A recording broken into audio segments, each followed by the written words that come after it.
Ram Rama Hare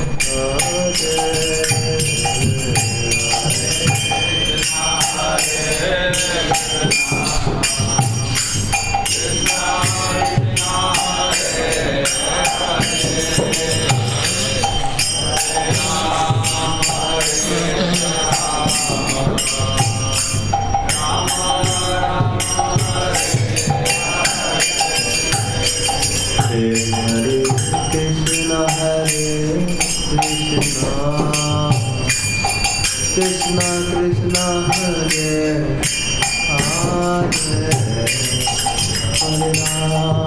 Hare Ram Rama Rama Hare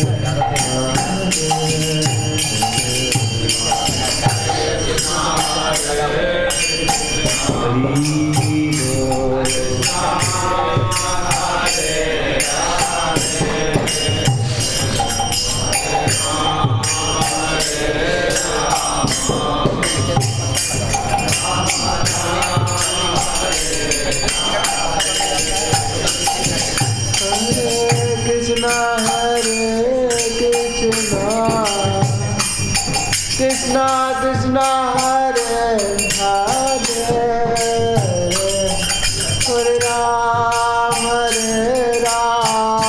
Hare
Ram Ram Ram Hare Hare Hare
Hare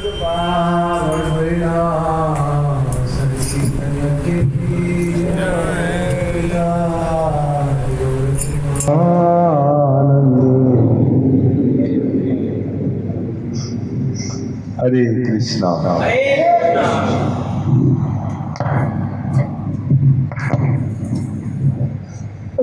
Hare Krishna. तो बहुत ही शुभ दिन कल था। कल रामाचार्य का आविर्भाव तिथि थी, जन्मदिन था।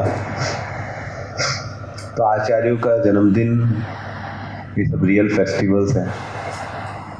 ये सब कॉलेज में कल्चर फेस्ट, सब कोई जरूरत नहीं।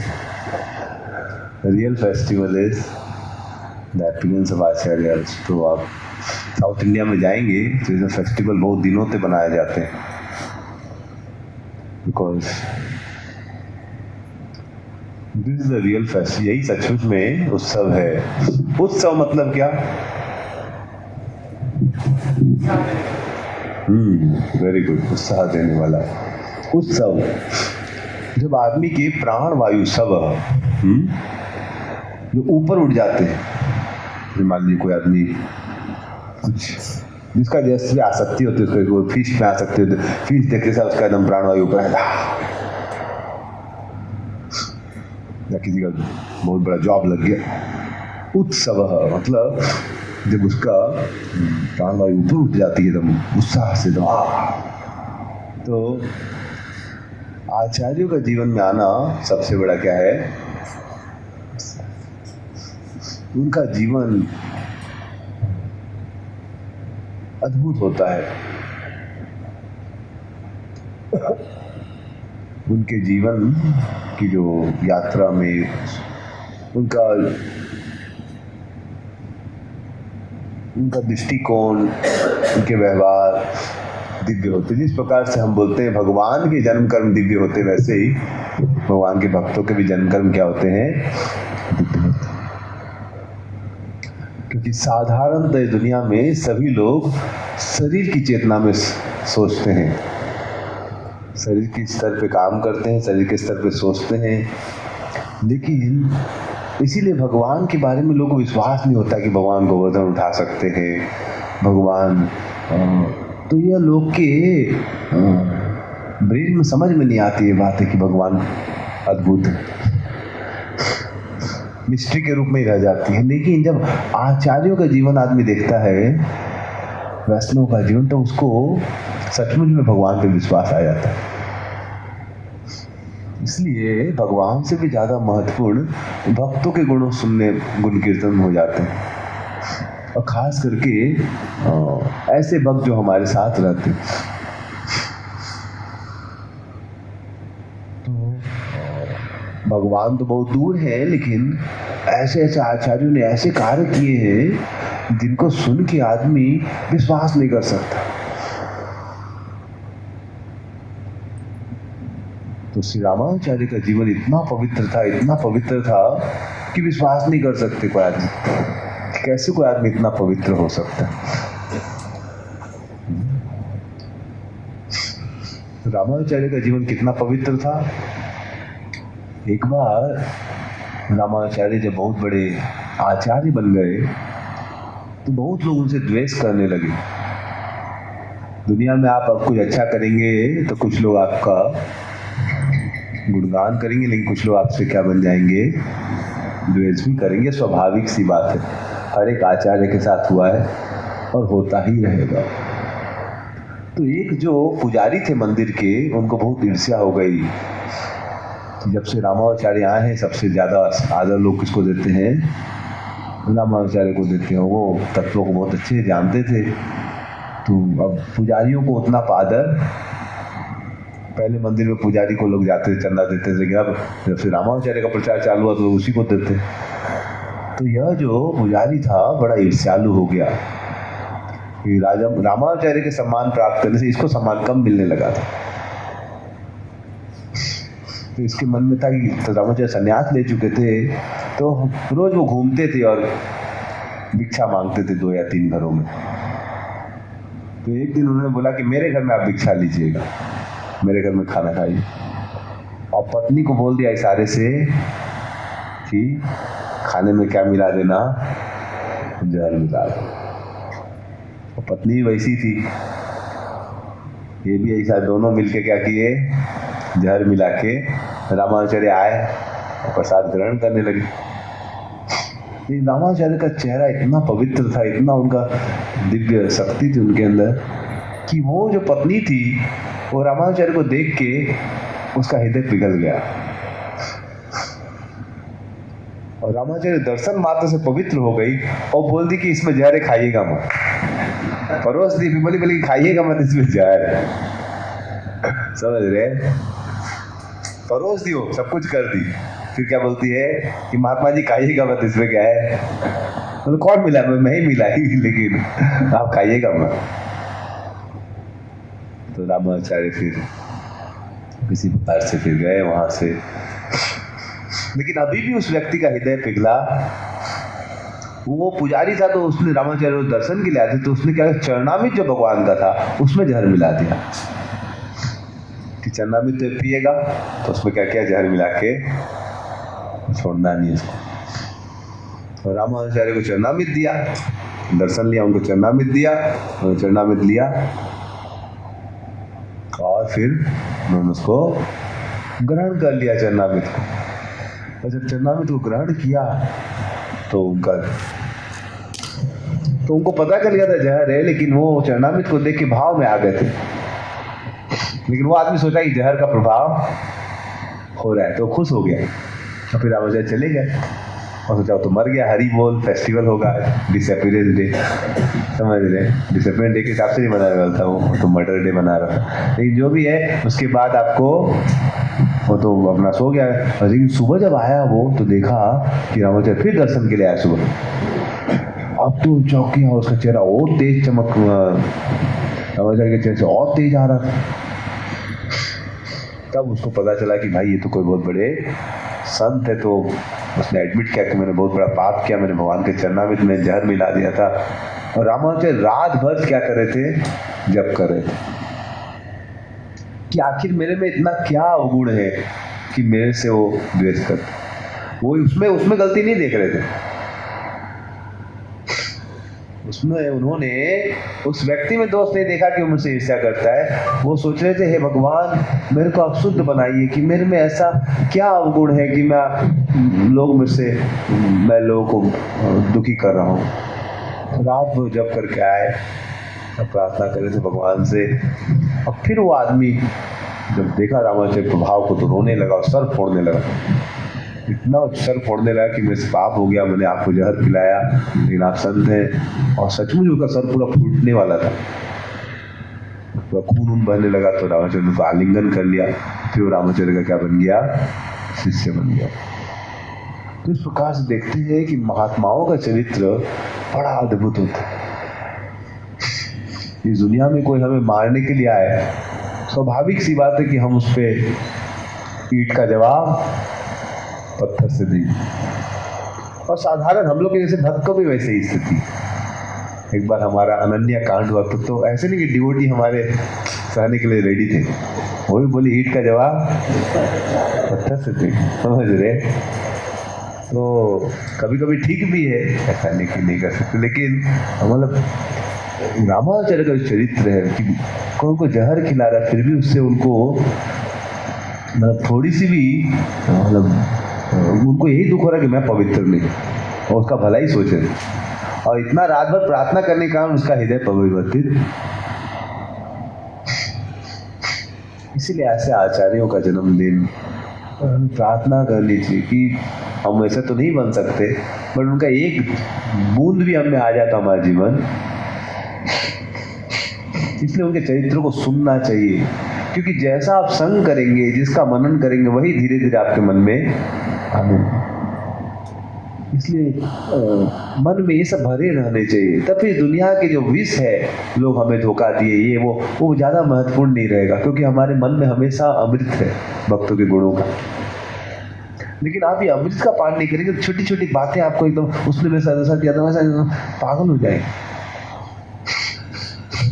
इसलिए अपनी चेतना को एकदम भक्तों के गुणों से भर लेना चाहिए कि हरिदास ठाकुर का कैसा चरित्र था, रामानुजन का कैसा चरित्र था, रूप गोस्वामी का कैसा चरित्र था। तो इस प्रकार से मन में हमेशा भक्तों के गुणों से चीजें उदित होते रहना। तो उपाद ने कितना कष्ट किया। उस दिन प्रभु जी बताए थे जीवनाथ को कैसे प्रभुपाद जी एक चींटी बेचारी चल रही थी, रुकी भी थी, तो उन्होंने शिष्य को बोलता है बेचारी कष्ट में है, तो पानी लेके आओ इसके लिए। हम तो सोच भी नहीं सकते, समझ रहे, चींटी रुकी भी है, चींटी रुकती नहीं, कभी रुकी है मतलब बेचारी कष्ट में थक गई, था पानी लिया उसकी। डिसाइपल भी बोला पागल हो गएगा गुरु जी, समझ रहे, किसके लिए पानी मंगवाओ, कोई गेस्ट टाइप हो इसके लिए पानी ले आओ, समझ में आता है। लेकिन चींटी को भी गेस्ट के रूप में मान के इसलिए पानी लाओ, बेचारा लाया, उसको विश्वास तो था नहीं, लाया, लेकिन जैसे वो पी फिर ठीक होकर चली गई, तो उसको विश्वास आ गया, बाप रे सही बात है। मतलब तो महात्माओं की चेतना अलग होती है और हम लोग दुरात्माओं की चेतना अलग। लेकिन अगर हम उनका संग करेंगे अपने श्रवण मात्र से, कथन मात्र से, तो फिर धीरे धीरे वो गुण, इसलिए अभिलाषा आएगी कि हम भी कभी उन गुणों का आस्वाद लें। इसलिए हमेशा भक्तों के गुणों को सुनना चाहिए। इसलिए एक बार और उनसे आशा करनी चाहिए कब वो गुण हमारे हृदय में आए। एक बार करुणा करो वैष्णव गोसाई,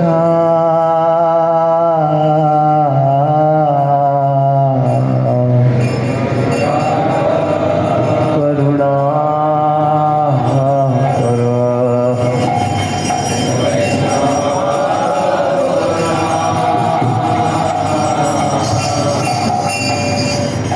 एक बार करुणा करो वैष्णव गोसाई,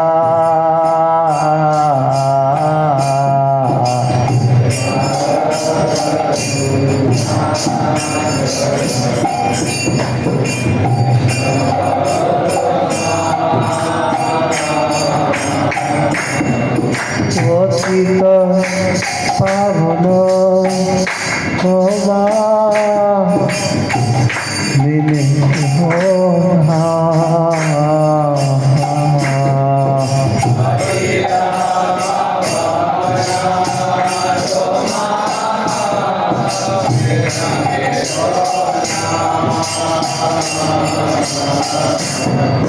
পতিত পাবন ক্ষমা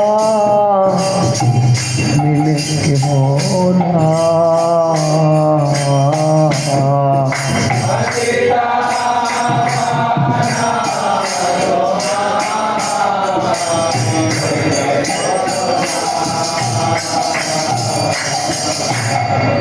যাহারো দিলে পাখে দূরে প্রভু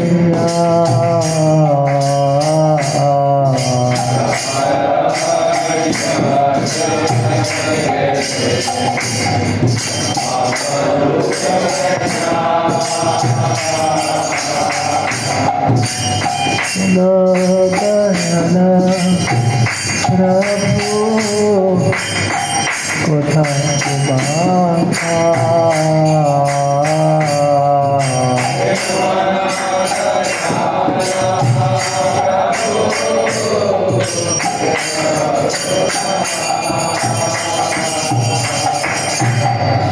হরে কৃষ্ণ হরে Krishna Krishna Krishna Hare Hare Hare Ram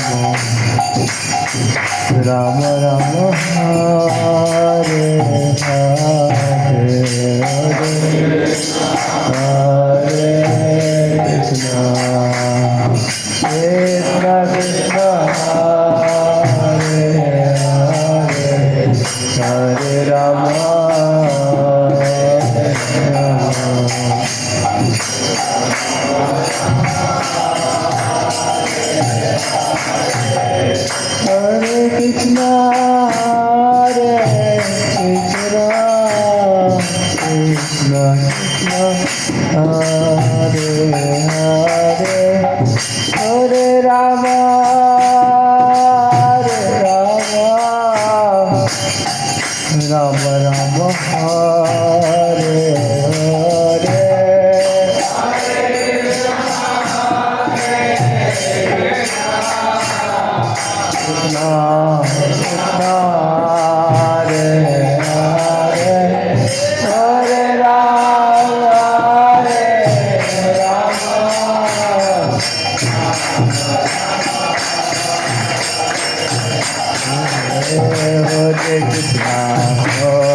Ram Ram Ram Hare Hare Krishna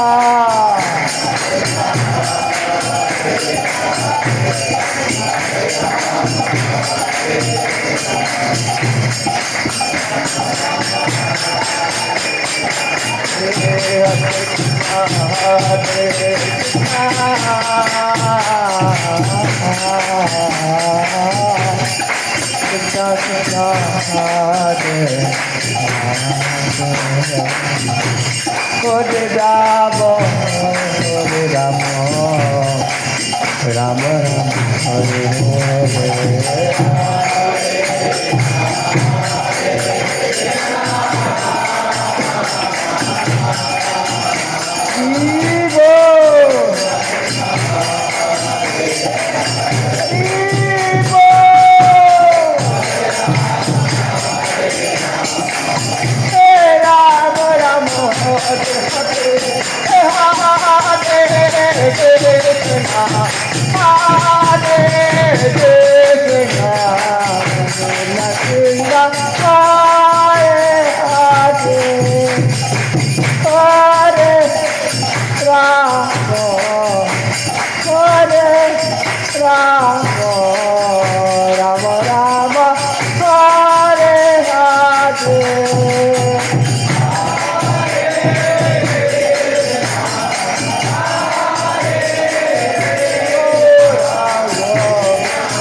Krishna Krishna Hare Hare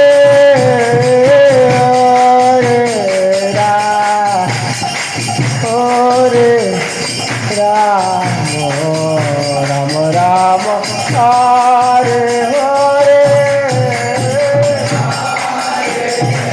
Hare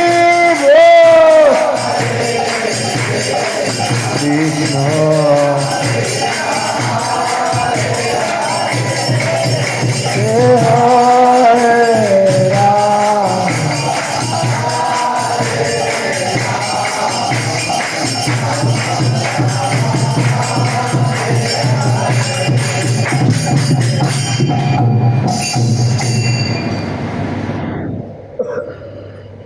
तो हमें रामानुचार्य के चरण कमलों में प्रार्थना करनी चाहिए, उनके गुणों को सुनना चाहिए।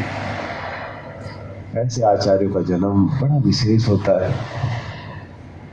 इस प्रकार से हमारे प्रभुपाद फाउंडर आचार्य हैं इस्कॉन के, वैसे ही 4 संप्रदायों में जो 6 संप्रदाय हैं उनके फाउंडर आचार्य कौन है? तो उनका विशेष रोल है। फाउंडर आचार्य की पूजा जब तक संप्रदाय रहता तब तक की जाती है। वैसे इस्कॉन में प्रभुपाद की पूजा कब तक की जाएगी? जब तक इस्कॉन रहेगा। वैसे ही रामानुचार्य का जो जीवन है अद्भुत है। एक्चुअली में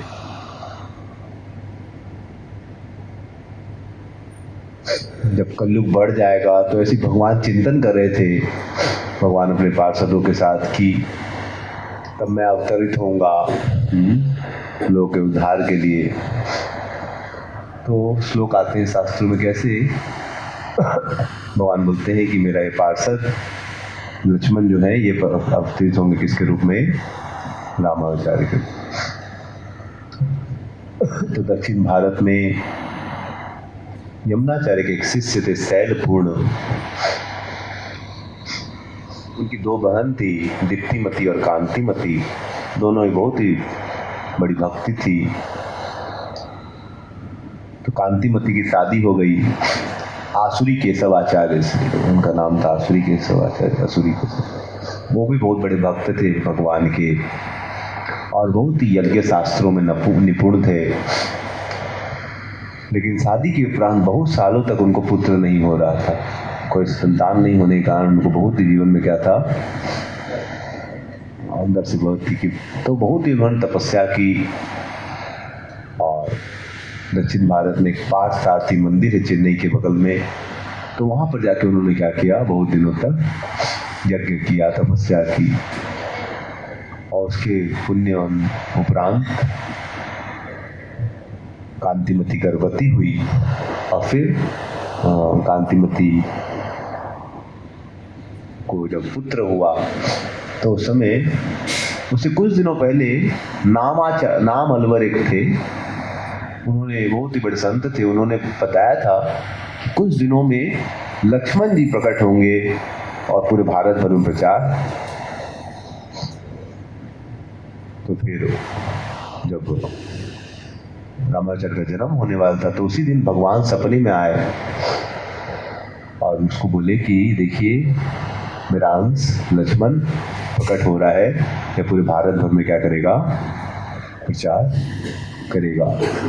तो फिर उसके बाद आपको लक्ष्मण अवतार हुआ। फिर वो लोग तो शैलपूर्ण को जब पता चला तो फिर वो अपनी बहनों को मिलने के लिए आए।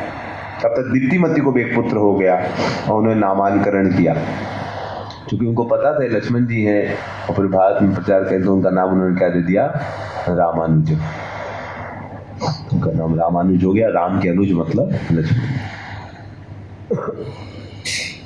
उसके बाद बचपन से ही रामाचार्य को हरि कथा सुनने में बड़ी क्या थी, रुचि थी। हरि कथा जब भी होते सुनते थे। और जब भी एक बहुत बड़े भक्त कांचीपूर्ण थे, उनके घर के बगल से जाते थे भगवान का, वो हमेशा भगवान का नाम जप किया करते थे, कीर्तन करते थे बड़े प्रेम। गोविंदा हरि गोविंदा, गोविंदा हरि गोविंदा, गोविंदा हरि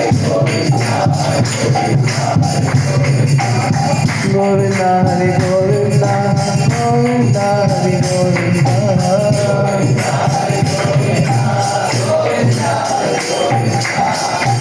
और रामाचार्य छोटे बच्चे थे लेकिन बड़ा आकर्षित हो जाते थे, वो एकदम पूरा आकर्षित हो जाते थे वो कि मुझे, और उनको अपने घर में ले आते थे बहुत बार, उनको प्रसाद खिलाते थे। और कांचीपूर्ण बोलते थे मैं शूद्र हूँ, आप ब्राह्मण हूँ, आपके घर में मेरे लिए उचित नहीं आना, आपके यहाँ खाना। बोलते नहीं आप खाइए खाइए। और फिर खाने के बाद उनका पाँव दबाने लगते थे। बोलते थे पागल है क्या आप ब्राह्मण है, मैं शूद्र हूँ, ऐसा गलत है।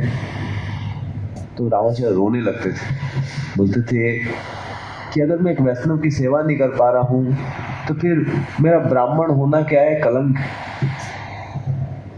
क्या फायदा ब्राह्मण होने का अगर मैं भक्तों की सेवा नहीं कर पाऊँ। तो इस प्रकार से बचपन से उनको भक्ति का सार पता था। फिर उनकी 16 साल की उम्र में पिताजी ने शादी करवा दी। उनकी पत्नी का नाम था रक्ष कम्बल, बहुत ही सुंदर, अप्सरा के समान सुंदर थी वो। शादी के उपरांत कुछ दिनों बाद ही पिताजी गुजर गए। रामाचार्य बहुत ही कर्तव्य परायण थे। उन्होंने तुरंत तो फिर देखा कि कोई घर में अभी है नहीं, तो उन्होंने अपने परिवार को कांचीपूर्ण में ले आए। उनके घर से कुछ ही दूर पे कांचीपूर्ण का शहर था और वहाँ पर एक घर में वो लोग, उनकी माँ थी, उनकी पत्नी और रामाचार्य रहने लगे। और उस समय वहाँ पर भारत में बहुत ही ज़्यादा मायावाद का प्रचार था, अद्वैतवाद का।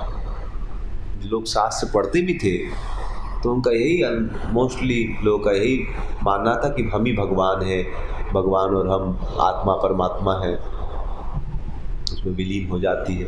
तो ये मानने के कारण तो एक बहुत ही बड़ा पंडित था, उसका नाम था यादव प्रकाश। क्या नाम था? यादव प्रकाश। तो वो उसकी गुरुकुल चलती थी, उसका वॉइस चलता था, समझ रहे? तो उसका बहुत अच्छा सेटअप था, बहुत सारे यूथ उससे गाइडेंस।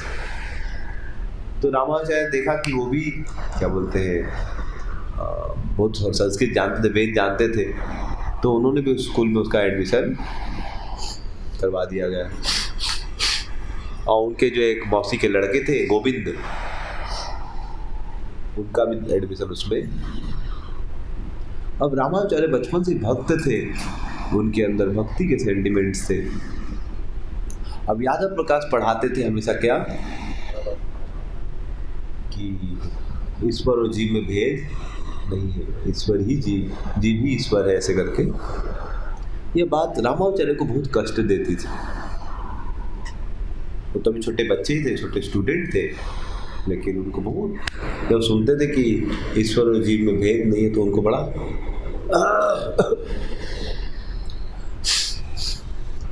लेकिन वो इतने अच्छे थे, गुरु की इतनी आज्ञा पालन करते थे, गुरु के फेवरेट हो गए थे। तो अब एक बार याद करते तो उनको याद हो जाता था। बहुत अच्छे स्टूडेंट थे, आज्ञाकारी थे। तो गुरुजी एक दिन वो पाँव दबा रहे थे, तब तक दूसरे शिष्य आके पूछने लगे कि एक छांडव्य उपनिषद में एक श्लोक है, इसका वर्णन आप कर सकते हैं? तो वो लेटे लेटे इधर रामानुजाचार्य उनका पाँव दबा रहे, वो समझाने लगे हाँ हाँ। तो एक उपनिषद में एक श्लोक आता है जिसमें वर्णन आता है कपि असम, कैसे भगवान की जो आंखें हैं वो कपि असम करके शब्द आता है, कैसे? तो वो बोले हाँ, कपि मतलब बंदर, और बंदर का जो पिछला भाग है वो भी हल्का लाल होता है, वैसे ही बंदर भगवान की आंख है। और यह जो है ये शंकराचार्य ने ऐसी कमेंट्री लिखी। तो वो भी बेचारे अपने उनका जो बुक में दिया, वो बेचारे बहुत अच्छे स्कॉलर थे। तो हमारे यादव प्रकाश एज इट इज पढ़ा रहे थे, समझ रहे? मायावाद एज इट इज, शंकराचार्य ने जैसा बताया वो एज इट इज। शंकराचार्य ने बताया अपने शायराक भाष्य में ही कमेंट्री दी उन्होंने, समझ रहे कि भगवान की आंखें कैसी है, बंदर के पिछले भाग जैसे। और सब लोग मान लेते थे इस बात को, क्योंकि शंकराचार्य ने बोला, सब मान लेते थे। लेकिन रामानुजाचार्य जो कि बहुत बड़े भक्त थे, उनको ये सुन के पूरा एकदम अंदर से रोना आ रहा था कि भगवान की आंखें इतने गंदे तरीके से कोई कैसे बता रहे। समझ रहे? मान लीजिए किसी को बोला जाए कि मान लीजिए किसी की माँ की डिस्कशन हो रहा है, वो बोले तेरी माँ चुड़ैल जैसी। तो मतलब बेचारा अगर माँ से प्रेम करता होगा तो उसका कलेजा बेचारे का बाहर, समझ रहे? तो ऐसे मान लीजिए कोई भगवान से जो प्रेमी भक्त है वो सुना है ऐसा कि भगवान की आंखें कैसी है, बंदर के पिछले भाग जैसे, तो उसका भैया कर ले कुछ लेकिन वो बहुत आदरपूर्वक थे गुरु के प्रति। तो कुछ बोले नहीं, लेकिन उनकी आंखों से इतना वेदना थी कि आंखों से तो गरम गरम आंसू टपक, और उसका पाँव जल गया बेचारे। समझ रहे? उनका पाँव क्या हो गया? तो इधर जब पाँव जल गया तो गुरुजी बोले क्या हो गया? मान लीजिए आपको ऊपर कोई गर्म पानी छिड़क दे, समझ लीजिए बॉइलिंग वाटर हो तो कैसा लगेगा? अब चिल्लाए क्या कर रहा माली, तो तुरंत यादव प्रकाश गुस्सा हो गया, क्या कर रहा है, कौन क्या हो गया? तो देखे रो रहा है रामानुजाचार्य, बोले क्या हो गया, रो क्यों रहा है? कुछ बोल नहीं रहे। गुरुजी आप ऐसा क्यों बोल रहे हैं कि भगवान की आंखें बंदर के पिछले भाग जैसी लाल है? बोले रे ये तो शंकराचार्य ने बोला है, मैं तो एज इट इज बोल रहा हूँ, I am a very bona fide teacher. तुम इसमें मेरे को ऐसा क्यों बोल रहे हो? और उनको गुस्सा आ गया कि तुम शंकराचार्य पे डाउट कैसे मानो? प्रभुपाद जी जो बोले हम लोग रिपीट करो, कोई कुछ बोलने लगे तो समझ रहे? टीचर गुस्सा हो जाए, तू क्या बोल रहा? प्रभुपाद जी बोले तो अपना मन से बोले। तो वो बेचारा बोनाफाइड टीचर था अपना संप्रदाय का, तो लेकिन संप्रदाय में बोनाफाइड नहीं था, प्रॉब्लम नहीं था, वो बोनाफाइड टीचर था अपना संप्रदाय, लेकिन संप्रदाय क्या नहीं था, he was a bona fide representative of an bona fide acharya sampradaya, समझ रहे हैं। लेकिन अब तो अनबोनाफाइड ही हो जाएगा ना। अनबोनाफाइड संप्रदाय के आप बोनाफाइड टीचर है, तो बोनाफाइड हुए आप, समझ रहे हैं। तो हमारा तो उनको गुस्सा आ गया, तुम बेटा क्या बोले, शंकराचार्य से तुम हीरो बन गया, तुम बताओ तो इससे बढ़िया बताओ।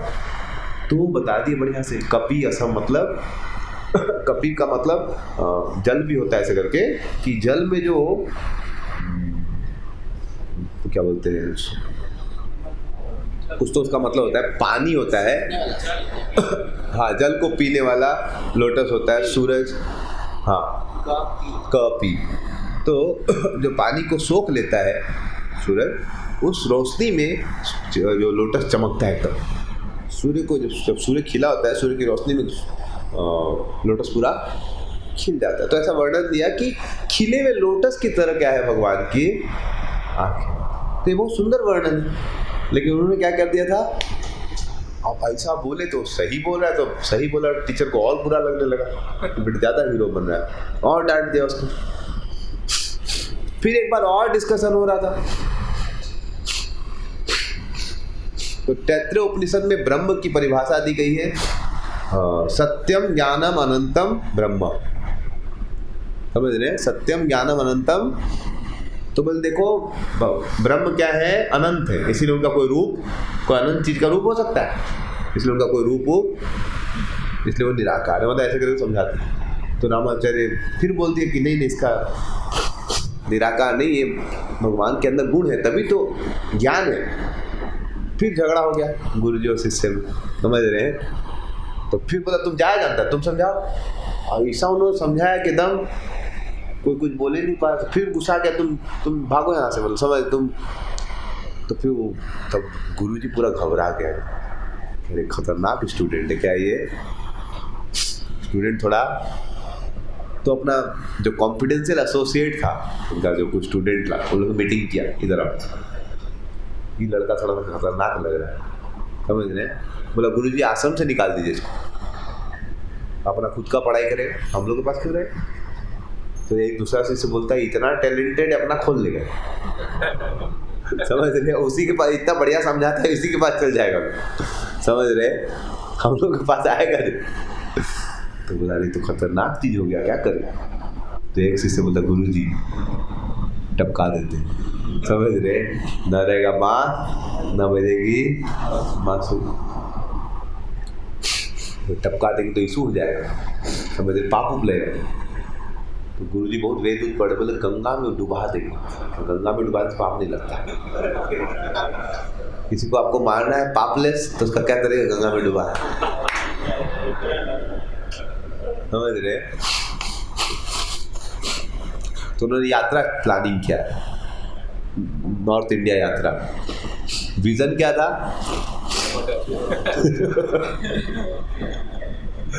यात्रा का पर्पस क्या था, समझ रहे। तो यात्रा चालू हो गई, रामाचार्य को पता चला कि हम लोग पूरी धाम जाएंगे, समझ रहे, और इलाहाबाद प्रयाग जाएंगे, काशी जाएंगे। तो उस सब ये सब जो बहुत फेमस थे, अयोध्या वृंदावन, तो बोले हम भी जाएंगे, हम भी जाएंगे। बोले हाँ ये तो हम लोग का स्कूल का, समझ रहे, ट्रिप है ही। तो रामाचार्य को पता ही था कि ट्रिप के अंदर उनको ट्रिप करने का प्लान था, तो इधर क्या हुआ, रामाचार्य खुशी खुशी की भाई, उनको तो भक्त थे, तो उनको बड़ा इच्छा था कि हम धाम घूमेंगे, और धाम यात्रा में समझ रहे बहुत कुछ प्लानिंग था। तो लोग जाने लगे। तो विंध्या पर्वत में जब वो लोग थे, तो रामाचार्य का जो मौसा का लड़का था वो भी भक्त था। तो वो लोग मीटिंग था, वो एक कॉन्फिडेंशियल मीटिंग जब चल रहा था, तो किनारे से लकड़ी लाया तो सुन लिया, देखो इसको हमको लुढ़काना है, यहीं पर लुढ़का, बहुत अच्छा जंगल है, यहाँ से आगे पीछे कुछ नहीं, यहीं पर पता काट के फेंक देंगे, कुछ पता। अच्छा बात। तो गोविंद सुन लिया, तो जाके राव जो भाग तू यहाँ से, नहीं तो तेरे को, समझ रहे, तेरे ऊपर प्लान है उड़ाने का। तो रामाचार्य फिर भगवान का, अब एकदम जंगल, एकदम घनघोर जंगल था, आगे पीछे कुछ उनको दिशा का भी नहीं पता चल रहा, नॉर्थ वेस्ट किधर क्या करें। और शाम हो गई और तो जंगली शेर सब, तो भगवान का शरण लेने लगे। हे गोविंद, मैं आपकी शरण। तो भगवान को पुकारने लगे, हे गोविंद हे गोपाल, अब तो जीवन हारे।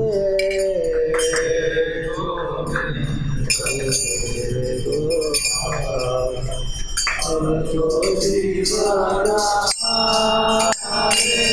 हे गोविंद हे गोपाल, अब तो जीवन हारे।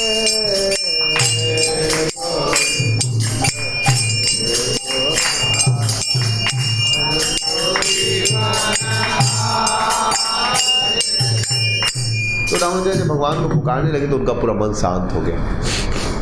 जीवन में जब आपको कुछ समझ में नहीं आए, आप भगवान का शरण लेंगे तो उसका पहला इफेक्ट क्या होगा? You will feel very comfortable. भगवान का नाम भगवान से अभिन्न है। भगवान का सेल्टर लेना भगवान से क्या है? जब भगवान का पूर्ण रूप से सेल्टर लेने लगे, इमीडिएटली उनको एक फियरलेसनेस आ गया कि कोई टेंशन नहीं, भगवान मेरी रक्षा।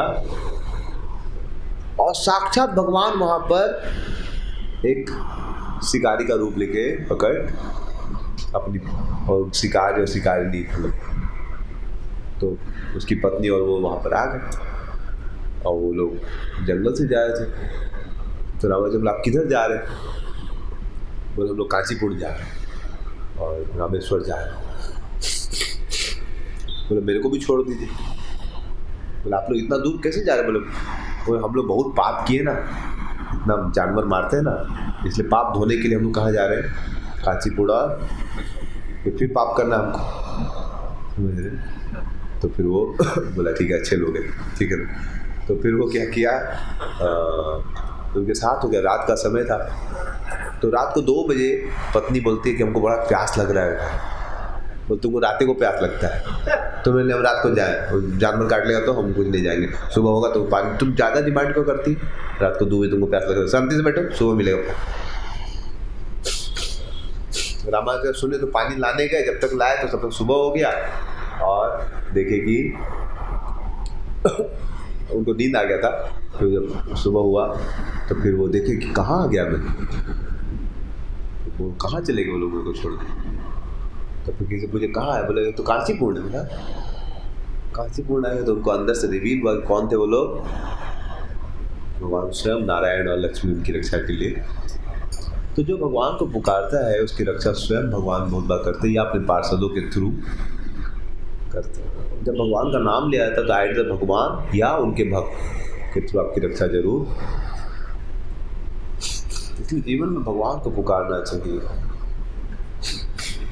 तो सबसे पहले भगवान को आने की जरूरत, पहले ही भगवान अंदर से क्या देते हैं आपको?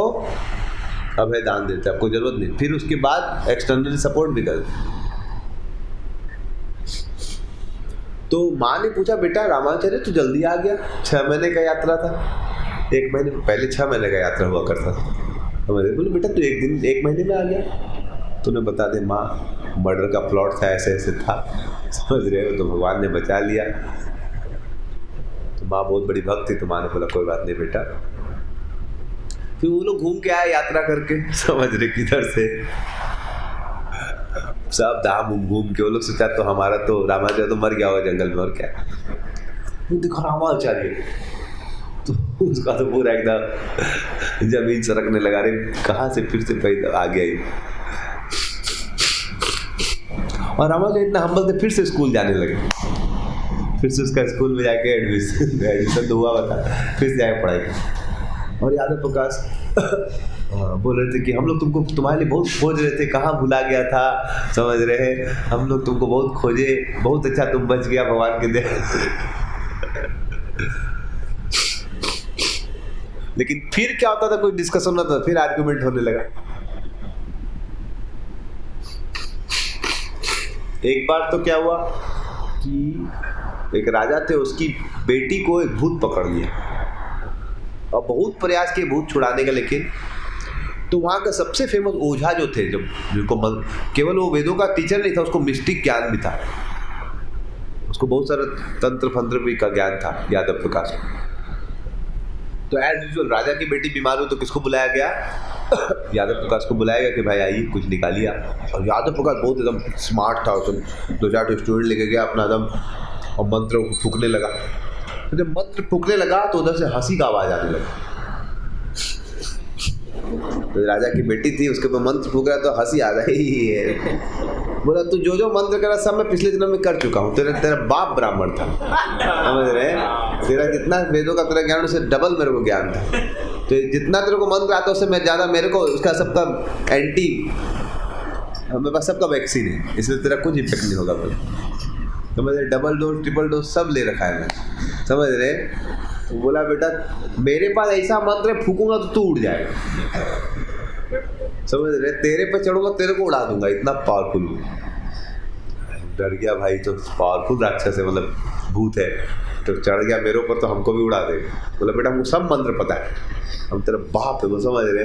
वो तो घबरा गया कि तो बॉन्ड आदमी बैठा है, समझ रहे? तो बोला लेकिन एक सॉल्यूशन है ना। बोलिए क्या सॉल्यूशन है, समझ रहे? बोला तुम्हारा एक शिष्य है, उसका नाम है रामानुचार्य, वो बड़ा अच्छा आदमी, समझ रहे?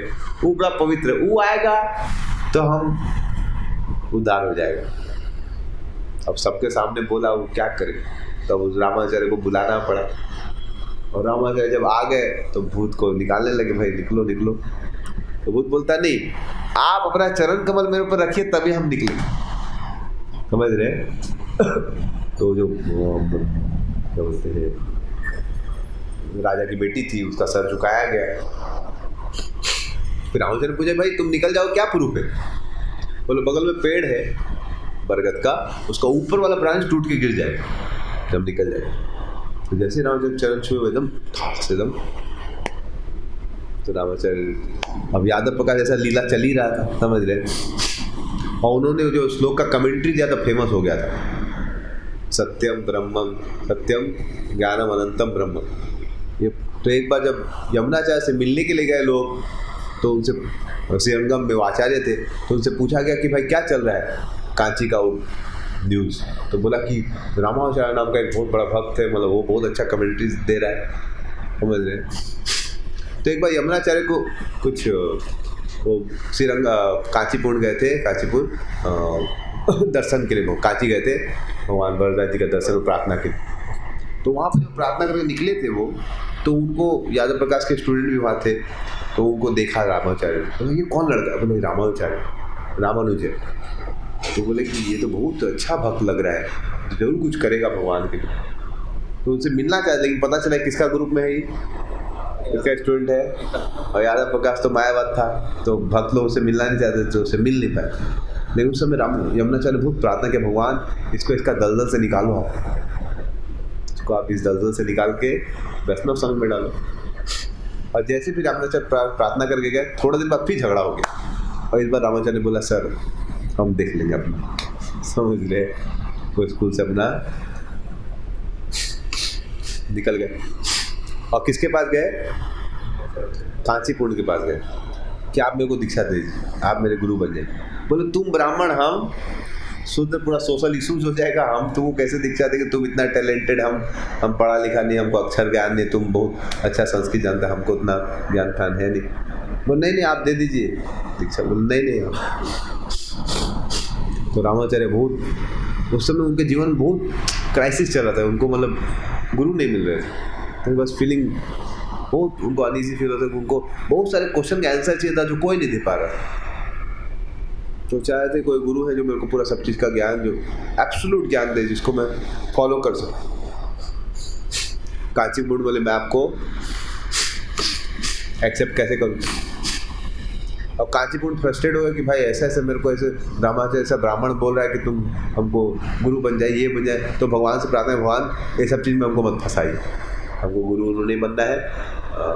हम जा रहे तिरुपति, उधर थोड़ा सा ठंडा ठंडा हवा है, ज़्यादा भीड़ भाड़ नहीं, उधर सेवा करेंगे आपका। तो उधर जाके पंखा डुलाने लगे, और भगवान को भगवान तो बहुत प्रेम करते थे, तो भगवान को पंखा डुलाते थे कांचीपुर में। और भगवान को थोड़ा और पर्सनल इफेक्ट देने के लिए थोड़ा सा ठंडा पानी बाहर पंखा में लगा के, पहले ऐसा पंखा होता था ना, तो पानी लगा के ऐसे करते ताकि थोड़ा सा ड्रिजलिंग इफेक्ट भी हो। भगवान को बहुत प्रेम से सेवा करते तो भगवान बात भी करते थे उनसे। तो चले गए किधर, बोले हम जा रहे हैं भगवान, थोड़ा सा यहाँ पर बहुत डिस्टर्ब हो रहा है। तो तिरुपति चले गए। भगवान बोले ठीक जाओ तिरुपति घूम के आओ। जब कुछ डिस्टर्बेंस हो जाए जीवन में, थोड़ा दिन घूम के आ जाना चाहिए, समझ रहे, मायापुर चले जाना चाहिए कुछ दिन, या मतलब समझ रहे कोई धाम चले जाए तो तिरुपति जाके वो खूब। फिर एक दिन फिर भगवान बोले बालाजी सेवा करते, अरे इधर ऑलरेडी एसी चल रहा है, टेम्परेचर इधर ऐसे हम ऐसे ठंडा सहते, तुम कितना ठंडा मारेगा हम, समझ रहे। उधर जाओ वरदास जी का सेवा करो, हमको उधर खूब गर्मी लगता, तुम इधर जिधर सेवा नहीं जरूरत उधर तुम सेवा करता है, जिधर सेवा जरूरत नहीं उधर करता नहीं, जाओ तुम वरदास जी के पास जाकर उधर सेवा करो, उधर हमको गर्मी लग रहा तुम ध्यान ही नहीं दे रहा। तो फिर वापस आ गया बैक टू कांची। फिर रामा से अप्रोच किया कि हमको फिर से आप दीक्षा दे दीजिए। बोले अरे आप तो फंस गए, तो रामाचार्य को दे ही नहीं रहे, वो गुरु बन ही नहीं रहे। तो रामाचार्य को लगा कि लगता मैं इतना इम्प्योर हूँ को मेरे को एक्सेप्ट नहीं करेगी। तो बोले कैसे प्योर होऊंगा मैं? बोले प्योर होने का तरीका है, अगर वैष्णव का को महा खाएंगे तो हम प्योर। तो बोले कांची पुण्य को एक दिन मेरे घर में आप प्रसाद लीजिए। कांची पुण्य बोलते नहीं चाहिए। बोले ठीक। तो रामाचार्य उनको मंदिर बुलाने गए, उनका दोपहर का सेवा था, उसके बाद सोचे थे आके लंच। और कांची पूर्ण बड़े स्मार्ट थे, वो थोड़ा उस दिन आधा घंटा पहले निकल गए, समझ रहे, और इधर आ गए और रामाचार्य लाने गए थे उनको, और ये पहले आ गए। तो बोले हमको प्रसाद दे दो। बोले आ रहे मेरे पति आ रहे, बस 5-10 मिनट में आ जाएंगे फिर आपको प्रसाद। बोले नहीं मेरा सेवा है, वो जाना है, 12 बजे मेरा भोग ऑफरिंग है सब, हमको जाना पड़ेगा, जल्दी दे दो, नहीं तो फिर हम कैसे आएंगे, भगवान का सेवा थोड़ी छोड़ेंगे। तो उसको घुमाया तो वो भी घूम गई। बोले ठीक है, तो बेचारी परोस दिखाना। और फिर रामाचार्य जब घूम गया तब वो जा चुके थे, तो उनको तो महाप्रसाद चाहिए था, महा। बोले थोड़ा सा हमको दो महा। बोले कौन सा महा? वो कुकिंग कर रही थी। बोले क्या हुआ? बोले हाँ वो आए थे, हम खिला दिए उसको। बोले कहाँ गया जो बचा था? बोले वो हम दैया को दे दिए, शुद्र है ना वो, समझ रहे। तो हम लोग तो ब्राह्मण है, हम लोग कैसे खाएंगे, तो इसलिए मैं दैया को दे दी। आपके लिए नया बना रहे हो आप ब्राह्मण? चलो पूरा बहुत गहरे, हम इतना मेहनत करके सोचे था महा मिलेगा, तुम पूरा एकदम, तुम पूरा गुस्सा हुआ, लेकिन क्या करे कुछ। तब उनके जीवन में बहुत क्राइसिस चल रहा था। फिर एक बार तो उनको लगा कि ये सब I want to serve Krishna, but बहुत रेस्ट्रिक्शन है, बहुत वो नहीं कर पाया था सर्विस, बिकॉज दूसरा आदमी को समझ में नहीं आ रहा उतना, तो क्या करे नहीं करे। अब फिर एक दिन क्या हुआ, उनके घर में कोई भीख मांगने के लिए आया एक भिखारी, समझ रहे। तो पत्नी उसको भगा दी, भागो यहाँ से, तुम भीख मंगा लो, आ जाता है। फिर रामाचार्य जस्ट गेट से बाहर निकल ही रहे थे, आ ही रहे थे, तो देख लिए तो आदमी का पूरा मुंह लटका। बोले क्या हुआ? बोले आपके घर में मांगे मिला। बोले हम बताते कैसे मिले, समझ रहे।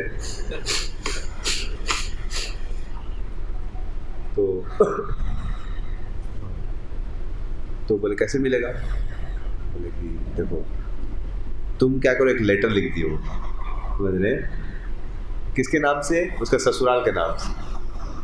बोले तुम ये लेटर देगा तुमको बहुत खाना देगी। और जब लेटर दिया, देखो मैं ससुराल से लेटर मेरा पापा जी लिखा तो पूरा खुश होकर उसको खूब खिलाई खाओ।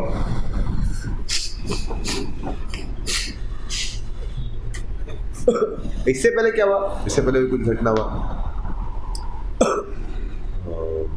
कि अभी उनके मन में बहुत सारा क्वेश्चन उठ रहा था, और कांचीपुर उनके गुरु बन नहीं रहे, और इधर यमुनाचार्य बहुत बूढ़े हो गए। यमुनाचार्य क्या हो गए, बहुत बूढ़े हो गए, और यमुनाचार्य जो है वो प्रयास कर रहे थे उनको प्रचार करने का। तो यमुनाचार्य को बहुत चिंता था कि नेक्स्ट आचार्य कौन बनेगा, नेक्स्ट आचार्य कौन बनेगा, तो चिंतित थे। तो जब वो मरने वाले थे तो उन्होंने क्या किया, अपने शिष्य महापूर्ण को बोला तुम जाओ, मेरे को रामाचार्य को देखने की इच्छा हो रही। उनको ले आओ, उसको ले आओ। छोटा उस समय तो करीबन 18 साल के होंगे, बोले उसको ले आओ। तो महापुरुष दौड़ दौड़े गए कि गुरु जी का इच्छा है। तो उस समय पैदल जाना होता था, तो वो निकले थे अपना श्रीरंगम से कांचीपुरम जाने के लिए। वहाँ से 100 किलोमीटर होगा। तो गए और फिर जब लेके और जब गए बोले कि यमुनाचार्य आपको देखना चाहते हो। यमुनाचार्य इतने बड़े आचार्य, जब सुना ये चीज़ किसने सुना?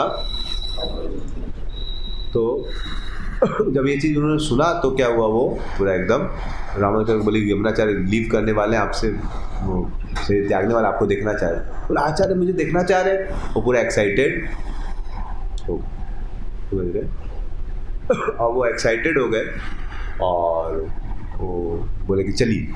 बोले अपनी पत्नी और बीवी को तो बता दो, वाइफ माँ को। बोले जब गुरु का आर्डर है तो किसी को बताने का जरूरत, पहले मेरे को जाना हो। तो एकदम डायरेक्ट निकल गए। और जब वो पहुँचे श्रीरंगम में तो पूरा हल्ला हो रहा था, पूरा भीड़ हो गया था, लाखों। क्या हो गया? तो पता चला कि यमुनाचार्य ऑलरेडी जा चुके। इतनी बड़ी भीड़ थी वहाँ पर, रामाचार्य ऐसा रोने लगे। तो महापुरुष ने उनको संभाला, उनको भी रोना लगे, वो संभाले। फिर लेके आए। यमुनाचार्य का बॉडी था और यमुनाचार्य का बॉडी पूरा मरने के बाद इफल्जेंट है। तो यमुनाचार्य ने देखा, रामाचार्य ने देखा कि उनके शरीर के ऐसे लेटे हुए, उंगली ऐसे 3 मोड़ी हुई। तो जिज्ञासा की कि उंगली ऐसे 3 घूमी हुई, ये हमेशा ऐसी रहती थी क्या? बोले नहीं, हमेशा तो ऐसे नहीं रहती थी, हमेशा तो उनकी उंगली ऐसे खुली रहती थी। तो ऐसे तो कोई मरता नहीं, मतलब यूजुअली ऐसे मरता है कोई। हाँ, कैसे मरता है? ऐसे मरता है कि ऐसे मरता है? खुला ही रहता है। तो ऐसा कैसा हाथ था रामाचार्य का? मतलब कोई मरा हुआ ऐसा हाथ रहेगा। तो जिज्ञासा को भाई ऐसा कैसे हो गया? तो उन्होंने पूछा ऐसा हमेशा बदल नहीं, तो अभी ऐसा है। तो उन्होंने बोला कि यमुनाचार्य की 3 इच्छाएं थी और मैं 3 इच्छाओं को पूरी करूंगा। मैं पूरे भारत भर में अपने प्रचार से, अपने आचार से शुद्ध भक्ति का प्रचार करूंगा जीवन पर्यंत। तो उंगलियां खुल गई सबके सामने, लाखों लोग देख रहे हो, उंगली एक ठो, मरे हुए व्यक्ति की उंगली एक ठो। सब लोग चकित रह गए कि भाई रामाचार्य लगता है पूरे कोई पार्षद है इनके, मतलब उनको पूरा हृदय पता है। फिर बोला कि पूरे जगत में मायावाद का प्रचार हो रखा है कि जी भगवान और जीव का क्या, तो वेदांत का सही से कमेंट्री में एक लिखूंगा श्री भाष्य। तो फिर दूसरी उंगली वेदांत सूत्र है कि कैसे अहम ब्रह्मस्मि, लेकिन उसका सही से टिप्पणी नहीं है। तो बोले कि मैं उस पर एक टिप्पणी लिखूंगा श्री भाष्य। और वेदों के जो आचार्य हैं पराशर मुनि, जिन्होंने वेदों में भगवान का डेफिनेशन सब दिया है, उनके सम्मान के लिए मैं अपने एक शिष्य का नाम क्या रखूंगा? पराशर। तो 3 उंगली खुल गया। सब लोग चकित रह गए कि भाई ये बोनाफाइड आचार्य। सब लोग समझ यही नेक्स्ट आचार्य होने वाले, भी इनको पूरा हृदय इनका। अब फिर रामाचार्य जाने लगे। तो लोग बोले रुक जाइए आप। बोले हमको यहाँ नहीं रहना है। बोला आप दर्शन तो ले लीजिए। बोला हम उसका दर्शन नहीं लेंगे। बोला भगवान का दर्शन ले लीजिए रंगनाथ जी का। बोला हमको दर्शन नहीं लेना है। बोला भगवान का दर्शन ले। बोला भगवान भाड़ में जाए, समझ रहे, हमको दर्शन। बोलता हम जीवन भर गुरु खोज रहे थे, अंततः गुरु जी हमको मिलने वाले थे तो उससे पहले उड़ा दी, हम कुछ पूछे नहीं पाए। हमको भगवान का दर्शन, गुस्सा हो गया भगवान से कि हमको दर्शन। वो चले गए वापस किधर? अपना कांचीपुर। भगवान से गुस्सा हो गया। अभी भी मन में क्वेश्चन का आंसर, गुरु तो क्वेश्चन पूछने के पहले, क्वेश्चन से सेशन के पहले लीव कर गए, समझ रहे। तो उनके मन में बहुत सारा डाउट था। और कांचीपुर को बोले आप मेरे गुरु बन जाए, वो बनते नहीं। तो पूरा परेशान हो रखे थे जीवन, क्या करें हम, किससे पूछे, नहीं पूछे, समझ में नहीं आ रहा। तो उनके मन में बहुत दिनों से कुछ प्रश्न थे। तो फिर भगवान से प्रार्थना कर रहे हैं, भगवान मेरे को प्लीज आंसर दीजिए। तो एक दिन कांचीपुर को उन्होंने बोला कि कांचीपुर आपसे तो भगवान की बात होती है, भगवान को पूछिए कि मेरे क्वेश्चन का आंसर क्या है। क्वेश्चन क्या है नहीं बताया। बोला भगवान को बोलिए कि मेरा आंसर दें। तो कांचीपुर जो थे वो पोस्टमैन की तरह बन गए। उनको पता नहीं क्वेश्चन क्या है। भगवान से बोले भगवान आंसर दे दीजिए। भगवान बोले आंसर ये है, दे दो जाके। समझ रहे हैं क्या आंसर है? परतत्वम, भेदत्वम, ऐसे करके भगवान ने 6 लाइन बोला और उनको समझ में नहीं आया क्या बोले भगवान, बिकॉज आंसर था, क्वेश्चन नहीं था। मान लीजिए मैं आपको आंसर बता दूं, लेकिन क्वेश्चन नहीं बताऊं तो आप कैसे समझेंगे? समझ रहे हैं? तो 6 स्टेटमेंट था। उन्होंने एज इट बोला, जाओ मैंने जो बताया उसको रिपीट। तो 6 स्टेटमेंट बताए। समझ रहे हैं? तो पहला स्टेटमेंट था भेदत्वम, भेदत्वम दर्शनम। तो उनके मन में बहुत दिनों से क्वेश्चन था, क्योंकि यादव प्रकाश का स्कूल में पढ़े थे और वो लोग हमेशा एम्फोसाइज करता था कि ईश्वर और जीव में क्या है? अभेद है, दोनों एक ही। ईश्वर और जीव क्या है? एक ही है। तो शास्त्रों में भेद तत्व भी अभेद तत्व भी, जीव और ईश्वर में कुछ भेद है और कुछ अभेद है, दोनों सिमिलर भी। तो वो इतना सुन चुके थे, उनको समझ में आया था कि ईश्वर और जीव सेम है कि अलग अलग है। तो भगवान ने बोला भेदत्व, कि क्या है? ईश्वर और जीव में क्या है? भेद है। ईश्वर और जीव क्या है? We are not. तो उनको आंसर मिल गया कि हाँ, हम भगवान ने, हम लोग भगवान के परत तत्व, और मैं परम तत्व हूँ। मैं क्या हूँ? सच्चिदानंद तो हुई, लेकिन बहुत लोग होता है कि श्वेतापनिषद में आता है कि नित्यानाम चेतनस चेतनानाम एको बहुनाम यो विदधाति काम, कि नित्य तो सब है, हम भी नित्य हैं, आप भी नित्य हैं, सब नित्य हैं, लेकिन भगवान भी नित्य है। लेकिन नित्यो नित्यानाम, भगवान सभी नित्य के ओरिजिनल नित्य। नित्यो नाम चेतना से, सभी में चेतना है, हमें भी चेतना भगवान, लेकिन ओरिजिनल चेतना उनकी। और डिफरेंस क्या है? एको बहुनाम यो विदधाति, वो एक है जो सबकी पीछा पूरी। तो ये दो उसका जो बहुत दिनों से क्वेश्चन था, एकदम एक लाइन में आंसर, एक लाइन का आंसर, तो रामचंद्र एक्सेसी में चल गए। तीसरा क्वेश्चन का आंसर मिला उपायम प्रपत्यम, मतलब भगवान को प्राप्त करने का उपाय क्या है? हजारों उपाय, तपस्या, कर्मयोग, ज्ञान योग, ये वो। तो बोले भगवान को उपाय करने का प्राप्त क्या है? प्रपन्नम, सरेंडर, भगवान को पुकारो, भगवान शरण को, भगवान सर्वधर्मान माम एकम शरण, कि भगवान को प्राप्त करने का तरीका है शरण ले लो उनकी। बस ज्ञान, मार्ग, तपस्या ये सब ठीक है, लेकिन मेन क्या है? भगवान की शरण लेना, भक्ति करना। उनके मन में एक और प्रश्न था कि मैं भगवान में जीवन भर आपकी सेवा किया, अंत में भूल गया तो? मान लीजिए कोई दिन भर भगवान की सेवा किया और क्लास में नींद आ गया तो? समझ रहे? मान लीजिए कोई बेचारा दिन भर बुक डिस्कशन किया, प्रीचिंग करके आया, इनरोलमेंट किया, तो बेचारा क्लास में सो गया, समझ रहे? कि बेचारा नींद आ गया, तो सब बर्बाद हो जाएगा। समझ रहे? भगवान बोले कोई बात नहीं, तुम सो जाएगा तो तुम अंतिम समय में अगर सो गया, समझ रहे?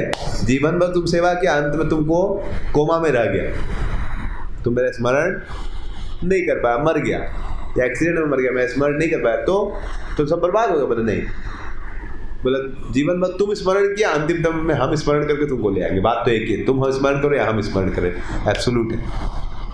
तो तुम जीवन भर स्मरण किया तो हम लास्ट में स्मरण करके तुमको अपने पास। तो अंतिम स्मृति वर्जनम, कि भक्तों के लिए, बाकी लोग के लिए बहुत इंपॉर्टेंट है, लास्ट में भगवान को स्मरण करें तभी भगवान धाम जाएंगे। तो लेकिन बोले मेरे भक्तों के लिए जरूरी नहीं कि लास्ट में उनको स्मरण करें। जीवन भर सेवा किया, बाद में मान लो सर्दी खांसी हो गया, समझ रहे? हेडेक हो गया, कुछ हो गया बेचारे, तो बेचारा नहीं कर, भगवान बोले कोई बात नहीं, हम उस समय ले लेंगे तुमको। समझ रहे? जैसे कोई एग्जाम हॉल में गया और टाइम पे नहीं पहुंच पाया, साल भर पढ़ाई किया लेकिन हॉल में नहीं पहुंच पाया, तो पास किया जाएगा उसको? पूरा साल भर पढ़ाई किया लेकिन एग्जाम में नहीं पहुंचा। लेकिन अगर वो मान लीजिए एग्जामिनेशन जो कॉलेज का प्रिंसिपल है, उसने आदेश दिया था कि तुम कुछ सेवा करो, और उसका सेवा कर रहा है वो, तो फिर नहीं भी एग्जाम में पहुंचा तो पास करेगा? पास करेगा? क्या करेगा? पास करेगा? पास नहीं, टॉप करेगा। समझ रहे? उसका सेवा कर रहा है तो टॉप, उसको मार्क्स तो उसका फिक्स है 100 में 100। समझ रहे? उसको तो कोई काट सकता है।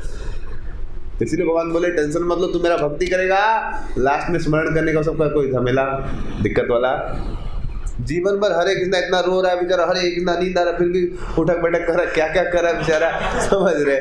तो अंत में उसको थोड़ा उठक बैठक माया करवाएगा। समझ, जीवन में ऑलरेडी कर लिया जो करना था उसको बेचारे। तो अब माया बोलेगा ठीक है, सब बोलेगा मेरा आदमी है, हमारे हिसाब से काम करेगा, चलो जोड़ दो। तो फिर 5वां उनका प्रश्न है, मुक्ति कब मिलता है? बोले मृत्यु शरीर मोक्ष, शरीर अब अपनाती मोक्ष, मतलब शरीर जब आपका छूटेगा तब मुक्ति मिलेगी, इस शरीर में आपको मुक्ति नहीं मिल सकती। यू विल गेट मुक्ति only after you leave this. और छठा क्वेश्चन था उनका कि किसको गुरु स्वीकार करूं? यमुनाचार्य चले जा चुके हो, कांचीपूर्ण बोलता हम गुरु बनेंगे नहीं, तो हम किसको गुरु? बोले महापूर्ण को स्वीकार करो। तो तुरंत वो निकल गया कि हम जा रहे हैं, महापूर्ण कहाँ पर है? श्रीरंगम में, उनसे हम दीक्षा। इधर क्या हुआ, 1 साल बीत चुका था यमुनाचार्य को गुजरे हुए, तो उनका 1 साल बाद फेस्टिवल बनाया गया और डिवोटीज फील कर रहे थे यमुनाचार्य बिना संस्था आगे कैसे बढ़ेगी। यमुनाचार्य थे तो एकदम पावरफुल थे, उनका पर्सनैलिटी ऐसा था कि एकदम पूरा एकदम सब लोग लाखों लोग भक्त बन रहे थे। यमुनाचार्य चले गए, धीरे धीरे भक्ति कर रहे थे लेकिन वो लीडर नहीं था कोई, तो धीरे धीरे सब चीज डाउन। तो भक्तों ने बोला क्या बोलते हैं कि रामाचार्य को लाना चाहिए। तो महापूर्ण भी जा रहे थे उनको लाने के लिए।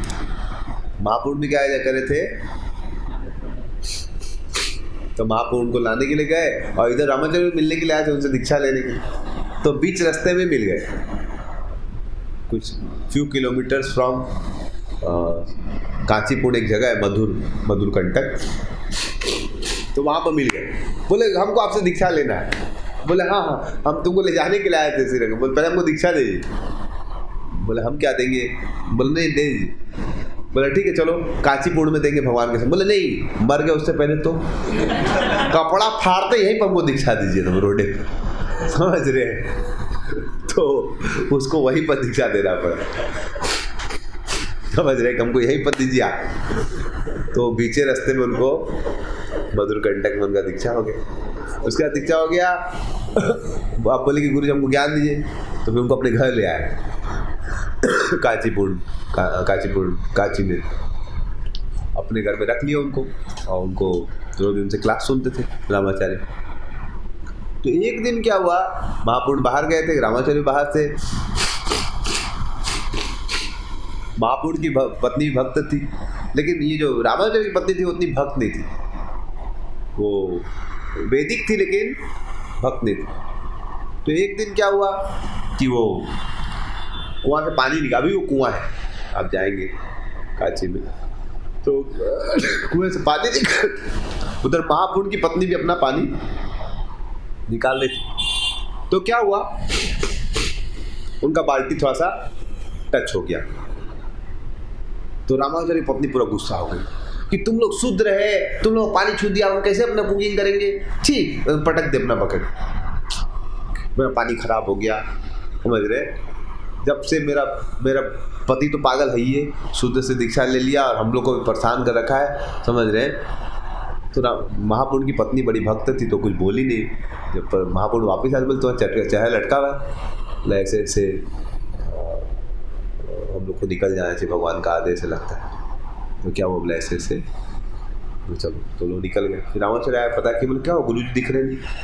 बोले गुरु जी चले गए। बोले क्या हुआ? बोले पता नहीं क्यों चले गए। चले गए तो आसपास का लोग से पता चला झगड़ा हो रहा था कुछ, तो पता चल गया कि कैसे कोई झगड़ा हुआ था। तो रामाचार्य को बड़ा गुस्सा आया, भाई गुरु जी को अपने घर में लाया, दीक्षा उनसे ज्ञान ले रहा था, भगा दी, क्या करें नहीं करें। फिर उसके बाद एक दिन वो ब्राह्मण आया था, एक वो भिक्षा मांग रहा था तो उसको दी नहीं। तो राम से बोला ठीक है जाओ, तुम एक लेटर लिख के दे रहे हैं, तुम क्या करो, ये लेटर देगा तो तुमको जरूर। लेटर किसके नाम से था? अपना ससुराल से था उसका, तो एकदम खुश हो गई। मेरा बाप बोला तो उस लेटर में लिख दिए रामानुजर के नाम से लेटर लिखे, मतलब इसके ससुर लिखे, मतलब रामाचार्य के वही लिख रहे झूठ मूठ का कि डियर रामानुजर, समझ रहे हो ऐसे से एक्चुअली में तुम्हें खुशी खबरी बतानी है कि तुम्हारी कांतिमती की जो रक्ष कंबल की एक बहन है उसकी शादी अब फिक्स हो गई है। तो अभी बहुत सारा काम बढ़ गया है और तुम्हारी सास बहुत बूढ़ी हो गई तो कर नहीं पा रही है, तो तुम लोग दोनों इधर आ जाएगा तो बहुत हेल्प हो जाएगा। और तुम नहीं भी आ पाए तो एटलीस्ट बेटी को भेज, मेरी बेटी को तो भेज दो, बहुत बहुत काम है इधर, तुम अगर बहुत बिजी हो तो मत नहीं भी आएगा इसमें। तो फिर वो लेटर दिया उसको कि बुलाया जा रहा है।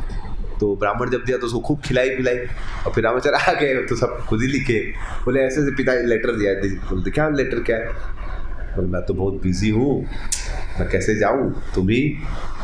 ओ पूरा खुश हो गए, हाँ हम चले जाते हैं, आप कोई बात नहीं, आपको ज़रूरत भी नहीं वो निकल गई। और रामाचार्य बोले बहुत हो गया, हम संन्यास दे देते। उन्होंने क्या किया, मंदिर में जाके संन्यास ले लिया और निकल गए श्रीरंगम की ओर। और फिर वो अपना प्रचार क्या हुआ,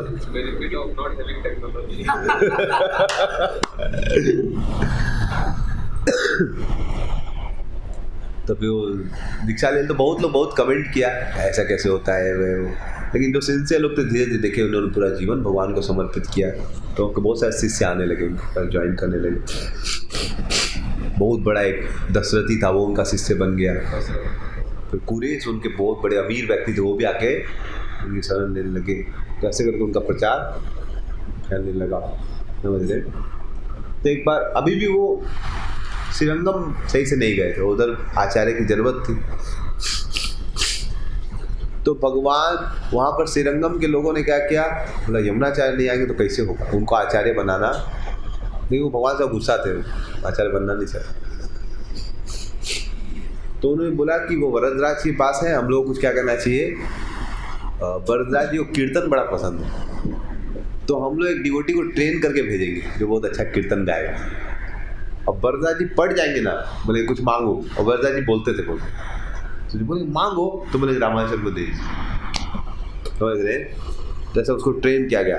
ऐसे यूजुअली आदमी जो है गा सकता है, तो लेवल होते हैं 5th नोट 7th नोट, समझ रहे। तो उसको एकदम 7 नोट तक ट्रेनिंग किया जाएगा, तुम हाई नोट पे गाने वाला, तुम भजन कीर्तन भगवान ज़बरदस्त ट्रेनिंग। उसका नाम था वरा टुंगा। तो वरा टुंगा को पूरा ट्रेनिंग दिया गया कि जाओ तुम ऐसा जबरदस्त, वो गाते थे ज़बरदस्त पूरा एकदम, तो सब लोग पागल हो जाते। तो वरदास जी के पास परफॉर्मेंस देते थे रोज, तो वरदास जी को बड़ा अच्छा लगता था। और वरदास जी को कीर्तन और भजन बड़ा पसंद था। इसका प्रूफ है, हम लोग भी जब गए थे ना, तो हम लोग ऐसे तो कहीं पर भी मंदिरों में हम लोग जाते तो बाजा वजा ले जाने नहीं देता है, लेकिन हम लोग जब वरदास जी के पास गए थे 40 साल बाद वरदास जी अंदर से निकले थे, समझ रहे। हम लोग कुछ प्लानिंग नहीं था, हम लोग कीर्तन वाले ग्रुप, तो हम लोग उसी साल गए जब वरदास जी बाहर निकले। हम लोग गए, इतना बड़ा बाजा लेके गए थे, समझ रहे। हमारा बाजा मतलब ह्यूज था, हम लोग पता था घुसने तो देगा नहीं, ठीक है। लंबा लाइन, मतलब 40 साल बाद भगवान दर्शन, लंबा लाइन, मतलब लाखों लोग खड़े। और बाजा छोटा छोटा जगह भी नहीं घुसने देता, छोटा मंदिर में घुसने, लेकिन वहाँ पर वो पता नहीं क्या हुआ, सिक्योरिटी बोला हम लेके जाइए बाजा, और पूरा साउंड पे हम लोग बजा रहे थे। लाखों लोग, मतलब हजारों लोग का लाइन था पूरा, एकदम समझ, एकदम ह्यूज लाइन्स। और पूरा वहाँ मैदान टाइप का था, वेटिंग लाइन में खूब हमारा कीर्तन चला, सब लोग सुना, सब हिपी फिपी जो भी था वहाँ पर, सब ज़बरदस्त एक हिपी ग्रुप आ गया था वहाँ पर, समझ रहे, यंग लड़का लोग का, सब खूब नाचा। जब हम लोग कीर्तन, और वो बाजा जो भगवान के एकदम बगल तक गया, भगवान का दर्शन होता है बगल तक, बाजा हमेशा रहा और बाजा बजता रहा। और बाजा से इतना पसंद हो गया भगवान कि हमारा कैंप फिर जब खत्म होने वाला था, हम लोग वरदास जी सुबह गए थे, रात को वापस आए हम लोग, समझ रहे। रात को आते आते हम लोग को ऐसे तिरुपति का दर्शन किए तो रात 2 बज गया था। फिर सुबह निकले 7 बजे, और वहाँ से वरदास जी से आते आते फिर रात को हम लोग क्या बज गया, रात को 1-1:30 बज गया था, बस से हम लोग वापस। तो हमारे एक डिवोटी का उसी दिन सुबह फ्लाइट था, कैंप उस दिन एक दिन और था, समझ रहे हैं, लेकिन उनका फ्लाइट था, उनको जॉब से लीव नहीं मिला था, लेकिन उन्होंने बहुत कीर्तन किया था, समझ रहे हैं। तो कीर्तन इतना किया था कि वो फ्लाइट पे चढ़ा और मैं सोचा क्यों जा रहा, लेकिन क्या करे भाई, जाना था। तो सुबह 5 बजे उसको निकलना था और हम लोग को फिर अगले दिन एक दिन और कैंप करना था हम लोग साथ। उस दिन रात को ट्रेन था, उसका सुबह था। तो फिर हम लोग जब सुबह फिर 10 बजे हम लोग कुछ, मैं कथा बोल रहा था और प्रसाद था, तो फिर मैं देखा वो लड़का बैठा देख रहा था। अरे तू चला गया था रे, तो सुबह 5 बजे से फ्लाइट था, तो तुम फिर वापस कैसे आ गया? 10:30-11 बजे मैं कीर्तन कर रहा था और देखा वो तो बैठा नहीं था, ये किधर से बैठा और मेरे को देखे पूरा स्माइल दे रहा है। अरे कहाँ कैसे, समझ में नहीं आया। तो जो प्रवचन कीर्तन, तू किधर से कैसे आ गया? मतलब प्रभु जी हम गए थे एयरपोर्ट। बोला हाँ तो गया था, फिर क्या हुआ? बोला हम फ्लाइट में बैठे थे। कोई बहुत अच्छी बात है, फिर फ्लाइट उड़ भी गया कोई, बहुत अच्छी बात है। और हमको पूरा नशा चढ़ रखा था, कीर्तन मेरा इतना हो गया था कि हमको क्या हो गया था पूरा, अब सो भी नहीं पाते। तो आदमी नहीं सोता तो उसको 2-2 चीज़ दिखता है, और कीर्तन ज़्यादा करने से भी कीर्तन घूमते रहता है। से एक बार एक व्यक्ति हमारे वृंदावन यात्रा में गए, बोले जब से वृंदावन आता है तब से मेरा कीर्तन 2 महीना तक चलते रहा, कुंकू मतलब राधे राधे राधे मतलब चल ही जाए। तो उसका भी कीर्तन भी चला था, नींद भी नहीं हुआ था, तो उसको 2-2 चीज़ दिख रहा था। तो जब फ्लाइट से देखा, फ्लाइट तो अभी भी वही फ्लाइट, तो उसको इतना ज़बरदस्त नींद आया, उसको समझे में नहीं आया। तो 1 घंटा बाद आँख खोला वो, तो देखा तो प्लेन रुका हुआ है, तो पहुँच गए क्या, को हैदराबाद जाना था। खोला तो देखा अभी भी तिरुपति लिखा हुआ था। आँख बंद गया, लगता है ज़्यादा पी लिए, समझ रहे। तिरुपति से निकला था और उड़ा भी था, तो फिर तिरुपति कैसे आ गया? उसको लगा, तो कुछ बोला नहीं, बोलेंगे तो लोग बोलेगा कि ज़्यादा पी लिया। हरे कृष्णा इतना करके आया, बोले हरे कृष्णा, और लोग पागल होते हैं, तो कुछ बोला नहीं। तो किसी पूछा कहाँ पहुँचे, देखा वो तिरुपति, तो फिर पता चला कि फ्लाइट उड़ा था लेकिन टेक्निकल एरर आ गया, इसलिए फ्लाइट फिर से वापस आना पड़ा, और फिर 2 घंटे बाद शायद ठीक होने के बाद खुलेगा। बोले अरे हम तो इधर ही रह गए सुबह 7-8 बजे। तो फिर बोला कब कितनी देर में ठीक होगा पता, जब ठीक होगा जाएगा, जिसको कैंसिल करना कैंसिल कर सकते, रिफंड हो जाएगा। तो अपने बॉस को फ़ोन किया, उसको पहुँचना, बोला नहीं ऐसे ऐसे करके हम फ्लाइट चढ़े थे, लेकिन फ्लाइट में कुछ टेक्निकल एरर। बोला तुमको चोट नहीं लगाना? नहीं चोट नहीं लगा, हम जीवित थे। बोला कोई बात नहीं कोई बात नहीं। बोला तो तुम अभी टेक्निकल एरर, तुम आज रेस्ट ले लो प्रॉपरली, समझ रहे, अब बढ़िया से रेस्ट ले लो, फिर तुम जब फ्लाइट मिले तब आ जाना, समझ रहे। और जो पैसा लगेगा हम लोग दे देंगे, टेंशन नहीं, समझ रहे। तो बोला कि पूजी हमारा छुट्टी भी हो गया और लीव का पैसा भी दे रहा है, समझ रहे। तो हम लोग कीर्तन कर ही रहे, तो बोले कोई बात नहीं, भगवान तुमको वापस टालने के इसलिए कि तुम खूब कीर्तन किया और उनको बहुत पसंद है कीर्तन, और फिर हम लोग आज कीर्तन ही करने वाले, तो फिर तो कीर्तन के लिए टाल लिया गया, समझ। तो भगवान को बरदास जी को क्या पसंद है बड़ा, फ्लाइट वापस टन वाली की, बहुत कीर्तन किया था, वापस बुला कुछ और करेगा। तो वैसे ही वो इतना सुंदर कीर्तन गाने लगा। तो बरदा एक बार वो रोज गाता था, एक दिन ऐसा परफॉर्मेंस किया 7th नोट पे जाके एकदम जबरदस्त, तो भगवान बरदास जी एकदम उछल गए, गजब गाया दे, मांगो कुछ मांग, समझ रहे। कभी कोई आदमी होता ना खुश हो जाता था, 10 रुपये का नोट उड़ाता है तो बराबर मांग, समझ रहे, कुछ भी मांग सकता। तो भरत तुंगा को तो पूरा मोटिवेटेड एंडेवर्स था, तो बोला क्या चाहिए, बोला जो मांगेंगे देंगे, लॉक करें। इतना मांग रहा है मोटिवेटेड, सोच के बोलना पड़ेगा ऐसे लोग, जो मांगना मांगना, जो मांगो दे देंगे, सोचने लगे कुछ मांग ले। बोले नहीं, श्रीदेवी और भूदेवी छोड़ के जो मांगना है, समझ रहे, उनकी 2 पत्नी है, श्रीदेवी भूदेवी, इनको छोड़। बोले नहीं वो नहीं मांगेंगे हम, टेंशन मत लीजिए। बोले और क्या मांगना, मांग जो मांगना, बाकी मेरे को टेंशन नहीं। बोले रामानुचार्य, बोले नहीं उसको छोड़ के, उसको छोड़। बोले ना अब तो लाओ, बोला उसको, अरे उसको, तो बोले उसको वही चाहिए, नहीं तो फिर आपको बेकार है, हम जा रहे हैं। बोले नहीं ले जाओ भाई, ले जाओ, समझ रहे। तो रामाचार्य इतने भगवान को प्रिय है, समझ रहे, तो आके श्रीरंगम में खूब प्रचार की। इतना प्रचार किया उन्होंने। फिर और भी बहुत लंबे बहुत सारे लेक्चर्स हैं।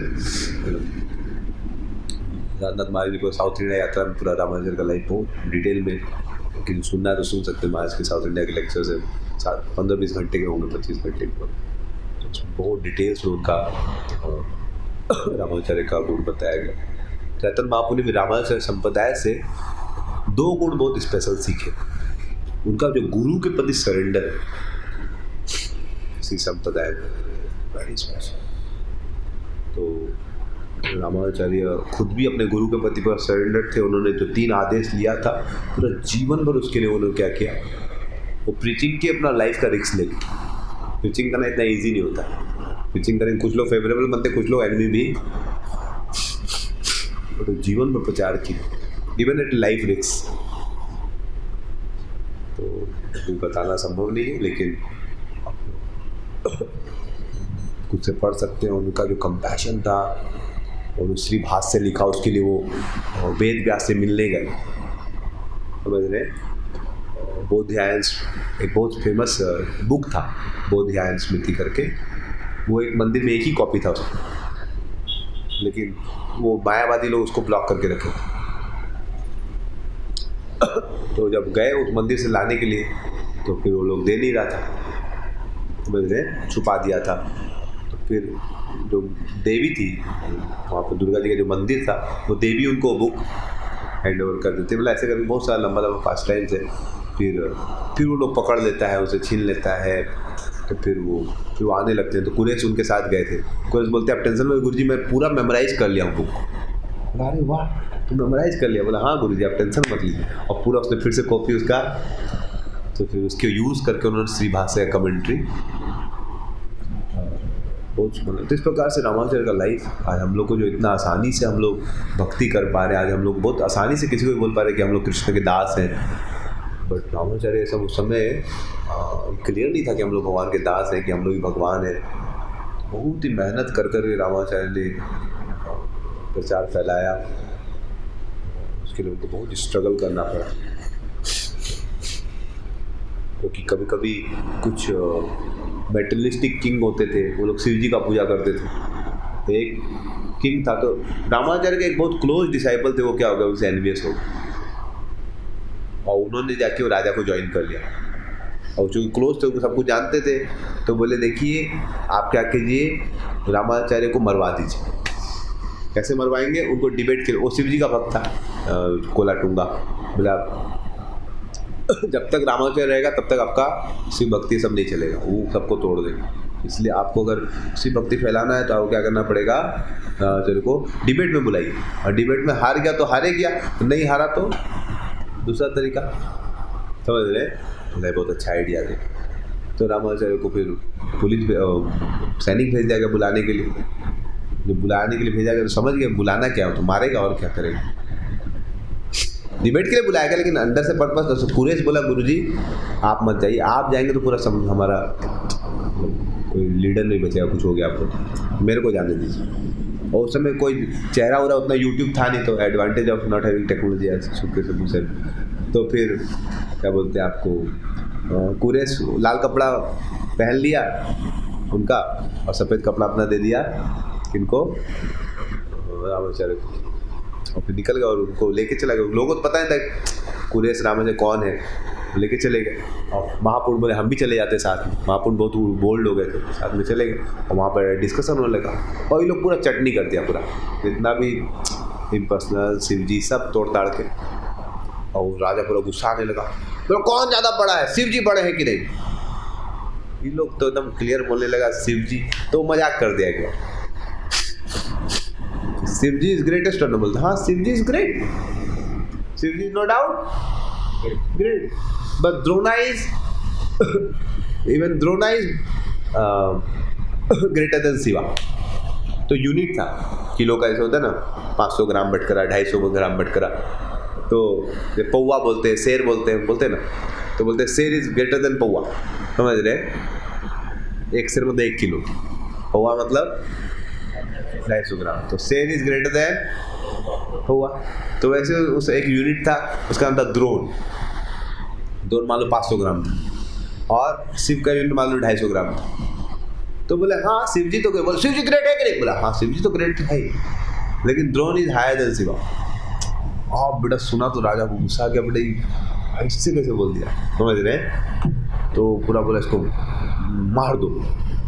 तो जब मारने लगे तब फिर उसकी बेटी आ गई राजा की, बोले नहीं इन्होंने तो मेरा क्या कहते हैं मेरे को भूत निकाला था, उसको कैसे मार सकते हैं? तो फिर बोले ठीक है मारेंगे तो आँख नोच लो इसका, तो करो। और जब वो आँख नोच के उसको पूरा सबके सामने एकदम गरम गरम वो लिया रॉड, पूरा एकदम आँख पे भोंक दिया। और रामाचार्य कुरेश पूरा एकदम हैप्पी है, पूरा खुश है। तो गार्ड लोग जब उनको किंगडम के बाहर फेंक रहे थे तो उनका भी हृदय पिघल गया, भाई आप लोग को आँख नोचा गया फिर भी। तो महापुरुष बहुत ओल्ड हो गए तो मर गए, सह नहीं पाए मतलब। लेकिन कुरेश को निकाला और कुरेश बहुत खुश थे। तो गार्ड लोग ने पूछा भाई आपको इतना दर्द नहीं हो रहा है? बोला आई एम सो ग्रेटफुल कि मेरे को गुरुजी ने कुछ सेवा करने का मौका मिला, मेरे को भगवान ने मेरी आंखों को कुछ सेवा में लगा दिया। तो गार्ड का भी हृदय पगला, उसने कुछ पैसा दिया, उनको थोड़ा दूर तक छोड़ा। भाई ऐसा सच में संत है कोई। फिर वो वापस आ गए रामाचार्य के पास। रामाचार्य उनको बोले कि रामाचार्य देखे कि भाई ऐसा ही लोग तत्पर लोग हैं, मतलब ऐसा सरेंडर, तो उनको वो आलिंगन करते हैं। बोले जाओ तुम भरद्वाज जी के पास और उनको बोलो कि तुम्हारा आँख वापस देंगे। फिर वो शाम को आए वापस, देखिए अभी भी वो आँख नहीं। बोले क्या तुम गया नहीं? बोला हम गए थे। बोले मांगा नहीं? बोला हम भूल गए, हम उनका प्रार्थना अपना करते रह गए, हम भूल गए। फिर अगले दिन भेजे, फिर शाम को आए, फिर अंधेरा गए। बोले तुमको बोला था तुमको मांगने के लिए। बोला हम तो भगवान से प्रार्थना ही कर रहे, मतलब उनका गुणगान करते रह गए, हम भूल। तो राम सर को गुस्सा आने लगा, तुम बोलो तुम जाएगा आज। बोला गुरु जी का कुछ भुला गया, दूसरी चीज। तुम प्रार्थना करना भगवान से, वरदान जी बोलना गुरु जी का दूसरी चीज भुला गया है, वापस दे देंगे। समझ रहे? तो तब तक उसे पहले गुरुजी बोले कि तुम क्यों नहीं मांग रहा है? बोले गुरुजी हमको सब कुछ दिख रहा है, आप हमको दिख रहे हैं, भगवान दिख रहे हैं, हम क्यों मांग? तो उनका जब आँख फूट गया तो, लेकिन उनको भगवान दिख रहे हैं, गुरुजी दिख रहे हैं, सब भौतिक चीज नहीं दिख रहा है। लेकिन बोले मेरे को और कुछ देखना भी नहीं। और गुरुजी चाहते थे वो सब कुछ देखे। तो बोले तुम जाओ भगवान को बोलना कि गुरुजी का 2 इंपॉर्टेंट चीज भुला गया, वापस दे दो। तो जाके प्रार्थना किया, गुरु जी का 2 इंपॉर्टेंट चीज भुला गया है, जैसे वापस दीजिए बोला तो वैसे उसका आँख वापस। तो इस प्रकार से तो रामाचार्य का चरित्र बहुत ही अद्भुत है, कैसे उन्होंने प्रचार किया। तो डिटेल में आप लोग पढ़ सकते हैं, आप लोग समय मिलेगा। तो in our life also we can pray to such acharyas कि हमको भी उनका भक्ति का एक ड्रॉप मिल जाए। वैसा तो नहीं बन सकते, लेकिन ड्रॉप भी मिल जाए तो हमारा उनका जो कंपैशन है for living entities, and that compassion comes when you realize Krishna. तो कंपैशन कब आएगा? जब खुद कृष्ण का एक्सपीरियंस करेंगे। तो रामाचार्य का खुद का भजन बहुत स्ट्रांग था, इसलिए जो भजनानंदी होता है वही अच्छा प्रचारक भी बनता है, जो भगवान के भजन को रियलाइज करता है या करने का प्रयास करता है। इसलिए it's our duty that we do our morning program nice. Preaching के लिए अगर मॉर्निंग प्रोग्राम कॉम्प्रोमाइज करने लगे तो ऐसा प्रीचिंग का कोई यूज कि नहीं। हम प्रीचिंग कर रहे हैं रात को 10 बजे तक 2 बजे तक, इसलिए हम सुबह नहीं उठ सकते, देन आपका प्रीचिंग ज़्यादा दिन चलेगा। समझ रहे? What ever you preach you can not compromise your morning chanting. अगर रात को 12 बजे तक जग सकते फिर सुबह उठ सकते तो आप 12 बजे तक जगिए, आप नहीं उठ सकते तो मत जगिए, आप 9 बजे तक ही प्रचार करें। समझ रहे? लेकिन यूजुअली आपको कंपैशन डेवलप हो रहा है तो आप एक्सटेंड कीजिए, लेकिन फिर इधर एक्सटेंड करने का मतलब means you have to reduce your sleep, to reduce your eating. But ऐसा नहीं कि हम रात को 12 बजे तक प्रचार करें फिर 7 बजे तक सो। इमरजेंसी में कुछ आगे अलग बात है, otherwise it's a principle we sleep early and if you live late still we come for morning program on time. Because morning program is like what gives energy. That's the place where you experience Krishna. आप कृष्णा को experience नहीं करोगे तो क्या दोगे दूसरे? We want to give others, but not at the compromise of releasing Krishna.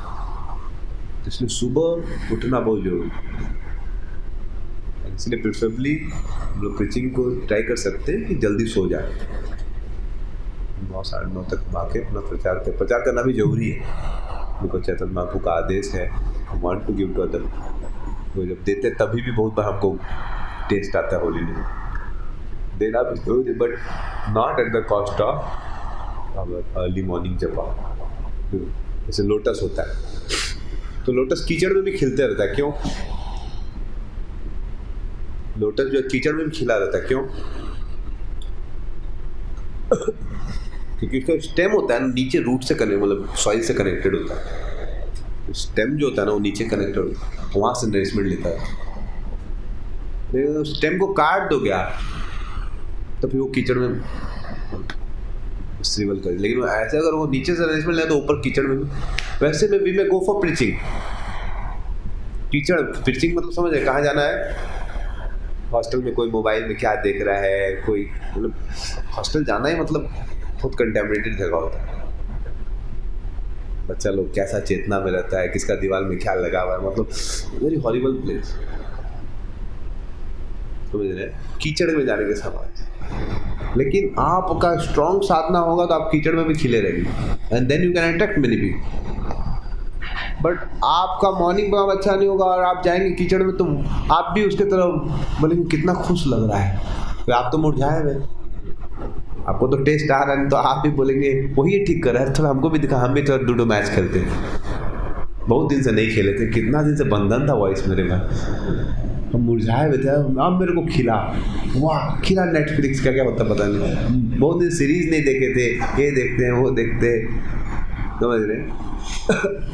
तो we should be careful. So we cannot come. So Ramacharya had such strong sadhana. So when you have a strong sadhana, then you will have strong compassion, because then you will feel the joy of Krishna and you want to give that joy to others. इसलिए हमारे devotee से बहुत निवेदन है कि preaching का माहौल है तो प्रीचिंग करें, नो डाउट. प्रीचिंग करने से महाप्रभु का बहुत स्पेशल ग्रेस मिलेगा and you will feel such deep satisfaction in heart. But don't compromise on good जपा ऑल्सो. बहुत एक्सट्रीम केस होगा तो परमिशन ले लीजिए आप. लेकिन ओके. तो रामाचार्य से प्रार्थना करेंगे हम अभी कुछ दिनों तक, स्पेशली बहुत अच्छा मौका है प्रचार करने का, तो we should try to. Ramnavami भी आ रही है. We can this one lifetime we can serve nicely and help others to come closer to Krishna. And if we do that, Ramacharya will be very pleased and will bless us. So it was very auspicious that on his appearance day we started our preaching. By his grace, I think we can do a lot of boys may shift by Ramacharya grace. So अभी रामनवमी आने वाली है. So we are going to have Ram Katha for 2 days. तो कल भी बहुत सारे devotees ने बहुत अच्छा रजिस्ट्रेशन किया. कितना? तो करीबन 90 लोग रजिस्टर हो गए. Very good. हरी बोल. It's very good. तो आई थिंक कितने लोग को हम लोग बुला सकते हैं वो उसका भी एक लिमिटेशन होगा, बिकॉज इस हॉल में 70, 80, 90 लोग ही सही से बैठ पाएंगे. हाँ हाँ भाई, मैं भी सोचा था उसको ऐसा ही कुछ करना पड़ेगा, बिकॉज एक पार्ट में नहीं हो पाएगा सही से. बिकॉज यहाँ पर 70 लोग से ज़्यादा में कंजशन हो लगता है. 100 तो फिर गर्मी का सीजन रहता है, सफर को एकदम रजिस्ट्रेशन करवाते हैं और फिर हम लोग पहले स्लॉट में कुछ बच्चे लोगों को बुलाएंगे, फिर नेक्स्ट सैटरडे फोन करके बुला लेंगे. नहीं, संडे को कर देंगे ना. सैटरडे फिर संडे.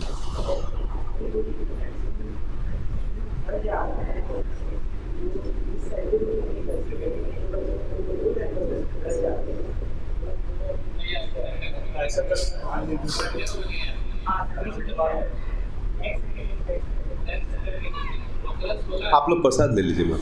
हाँ, जो प्रीचिंग में नहीं वो लोग प्रसाद ले सकते हैं चाहे तो. हाँ संडे बहुत लोग नहीं रहेगा। कहाँ जा रहे हैं? घर जा रहे हैं।